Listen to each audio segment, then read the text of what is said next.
It is my pleasure to be in your midst today to share with you some thoughts about Lent. We'll begin by asking ourselves, what is Lent? Lent is a season of the church, a season that has 40 days. It's a 40-day journey of prayer, of fasting, and of almsgiving. What is prayer? And what is fasting? And what is almsgiving? Prayer is a raising up of our hearts and mind to God.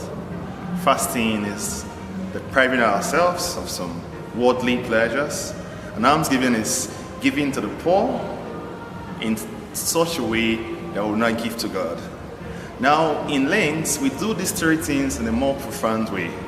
We renew our commitments to prayer, to almsgiving, and to fasting. But what would you call the regular observance of Lent? It's simply these three things. In Lent, we deepen our resolve, our resolution to pray more.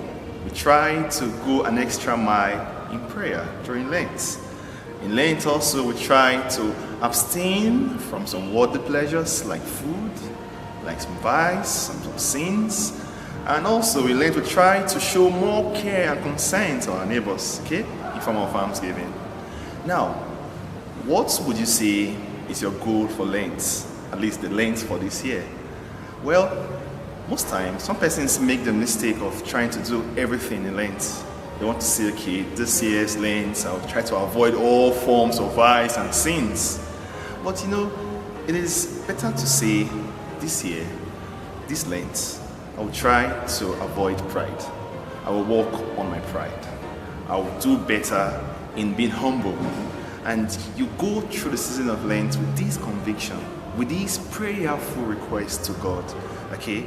Now, you see, Lent has 40 days. But in these 40 days, you can choose to say, well, for every day, I will offer one Our Father and one Hail Mary, that God will help me walk on, for example, the vice of pride. And that is fine. Okay, now outside this, the church has some programs that we do throughout the season of Lent that make it very unique and wonderful. Okay, every Wednesday and Friday in some places we are what we call Stations of the Cross, the Way of the Cross. And also in Lent, Ash Wednesday, Good Friday, and all the Fridays, okay, in Lent are days of fasting and abstinence. What does that mean? It means that, for example, on Ash Wednesday, you do not eat meat, and you should try to fast. If you cannot fast for some good reasons, you can say some prayers, you can say the rosary, okay? And also, it is expected that throughout the season of Lent, you draw nearer, okay, to God. And so, my dear friends, viewers at home watching us, we ask that you try to make this year's Lent a most wonderful and remarkable one. Let's Lent count. Thank you.